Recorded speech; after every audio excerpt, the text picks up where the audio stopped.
Sí, sí. Sí, como 2 horas estuvimos reunidos. Esa es la portada del libro.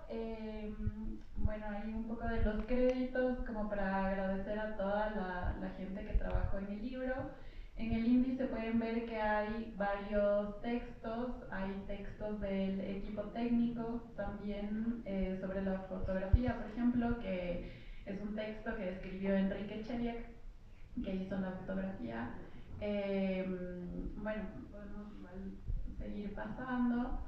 En el trabajo del libro le dimos mucha importancia a estas fotografías que tenía Sebastián, que eran además unas panorámicas.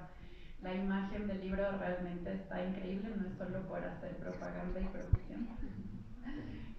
Si quieres nos puedes contar un poquito de las Polaroid. Bueno, sí, eso es muy bonito porque en Crónicas todavía, bueno, Crónicas la película que se filmó en 35 milímetros, todavía no se hacía la transición al digital y las fotos de continuidad,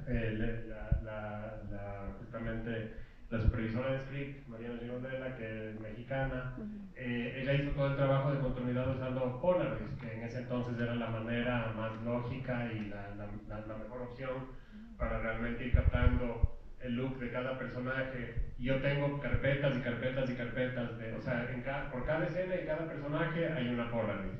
Entonces son, creo que más de 100 escenas, no recuerdo ahorita cuántas eran, ahí están numeradas, pero son como 107, 108 escenas y cada una de esas tiene varios personajes y cada una de esas tiene foto de cada personaje, que no es la foto bonita de la escena, es solo para saber cómo estaba el pantalón, cómo estaba la camisa, cómo estaba el reloj, cómo estaba el look del personaje en ese momento. Y el rato que empezamos a trabajar en el diseño de la película, del libro, me pareció súper bonito incluir las Polaroids, escaneamos todas esas Polaroids, e incluirlas en vez de poner fotogramas de la película, pues si quieres ver fotogramas, ves la película. Me pareció más chévere el tener estos momentos que además son súper inéditos, pero que sí corresponden a cada escena que está ahí en el guión. Y la idea del libro es recopilar un poco el proceso creativo de todo lo que fue hacer esta película, desde escribir el guión, pasar por la opción de 2 finales. El final que acaban de ver no es el final original, y de hecho está el guión del segundo final e incluso imágenes de un storyboard, ¿no? Que habías presentado a los productores, que igual si quieres contarles un poquito. Sí, bueno, Crónicas tiene, bueno, como una anécdota de la cual se habla bastante en el libro, es que el guión originalmente terminaba de otra forma y en la versión original del guión la película cerraba una vez que salía el programa de televisión de Manolo al aire y le liberaban a Vinicio. Manolo se daba cuenta que Vinicio había salido libre y pues lo iban a buscar, iban primero a la cárcel, decían no, y contaban de una lo que había pasado. O sea, Manolo y su equipo revelaban a la gente y a la policía que Vinicio era posiblemente el mayor sospechoso, o sea, que era claro que él era el monstruo. Y entonces Manolo y Marisa e Iván iban a la casa de Vinicio a buscarle, pero él pues ya se había ido, ya no estaba ahí, y lo que pasaba es que había un segundo linchamiento. Básicamente la gente del pueblo se enteraba de lo que había pasado y le venían a buscar a Manolo porque estaban enfurecidos de que le había dejado ir básicamente al monstruo, y entonces había algo que en papel funcionaba increíble, que era un segundo linchamiento donde se cerraba la historia a mi modo de ver, cuando lo escribí me pareció que era la mejor opción, pero filmamos esa versión, editamos esa versión y nos pasó que empezó a pasar algo que cuando enseñábamos la película, uno terminaba la película y no sentía que se había hecho justicia, que al matarle a Manolo, en el segundo linchamiento, alguien había pagado por este crimen, alguien había pagado por la existencia del monstruo dentro de esta sociedad, y uno se sentía como tranquilo. Y yo no quería que la gente se sienta tranquila al terminar la película. Que uno se quede muy ansioso. O sea, me acuerdo entre el material de archivo que utilizamos cuando preparábamos el personaje de Vinicio con Damián Alcázar, había una entrevista con el monstruo López, con el monstruo de los Andes, cuando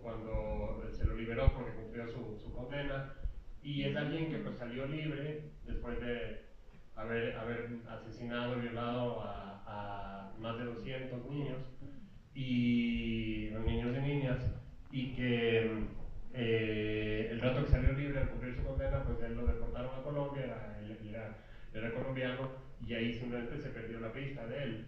Y el rato que uno investiga estas historias, dicen, estas historias nunca tienen un buen final, o sea, siempre las cosas terminan muy mal con estos personajes, y para mí era muy importante al final de la historia sentir esta impotencia que sienten todos y que sienten los mismos reporteros al darse cuenta que le dejaron ir al peor criminal con se van a encontrar en su vida, ¿no? Y entonces, en un momento dado, con los productores, con Alfonso Cuarón y con Guillermo del Toro, que vieron el corte, les gustaba, les funcionaba, pero decían, está pasando esto al final, y sí es un tema, sí es un problema, o sea, obviamente tuve que hacer con esto, pero en eso Alfonso fue increíble, la verdad, porque me dijo, si es que tú quieres refirmar algo y volver y cambiar ese final, yo te apoyo, y yo me aseguro de conseguir financiamiento y lo hacemos.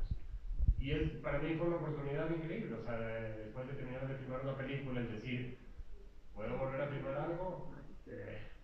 No lo dudé.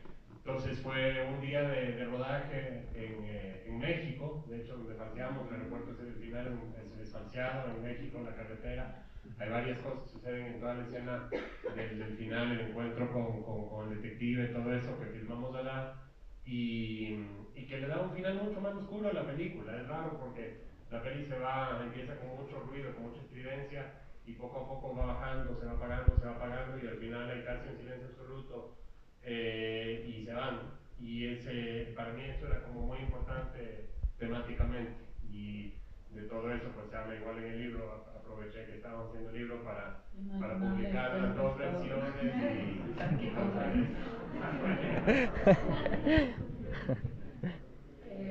bueno, entonces como pueden ir viendo en algunas de las páginas, por ejemplo tenemos esta página que me encanta, con una fotografía de un fotograma de la película y con todos los nombres posibles que se escogieron, ¿no? Son mis apuntes. Yo que siempre era llevo como muchos apuntes de lo que estoy haciendo, lo que estoy escribiendo, y con los títulos en la página anterior salió. Siempre pensé que Crónicas iba a ser un título temporal, o sea, nunca pensé que se iba a quedar la película con ese título. Y entonces, justo en la página anterior, si puedo regresar, tenía mi lista, ¿no? Una más.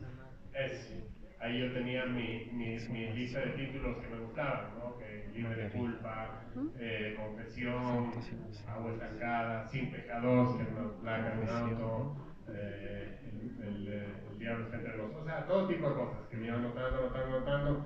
Finalmente igual nunca cambió, se quedó en Crónicas, pero es chévere, no sé, para mí esto, a ver, yo cuando estaba estudiando cine hace mucho tiempo, era súper difícil conseguir guiones. Yo estudié escritura de guión y estudié en Los Ángeles, y en Los Ángeles había más acceso, la universidad tenía una biblioteca de guiones increíble, pero que eran básicamente guiones fotocopiados de las producciones. Y lo que era súper interesante es que cuando buscabas un guión de una película que te gustaba, no era la misma versión que viste en el cine de la película, sino que era la versión con la que se filmó la película, que siempre tiene variantes, siempre tiene cosas distintas. Y el rato que uno leía un guión te dabas cuenta realmente de todo el oficio atrás de hacer la película, desde el punto de vista de cómo se cuenta la historia, y de cómo un guionista elige contar y describir algo. Y para mí, yo siento que mi mayor educación en un momento dado fue leer guiones, o sea, no solo ver la peli y analizar la estructura, sino leer el texto del guión y decir, bueno, aquí hay algo de lo cual estoy aprendiendo. Y a través de los años yo he ido coleccionando muchos guiones. Yo tengo una gran colección de guiones publicados y otros fotocopiados, pero que para mí me parecen como lo fundamental para entender cómo se escribe una historia. Y el rato que hubo este proyecto de hacer esta colección de guiones de la Universidad de las Artes, pues me pareció fantástico aprovechar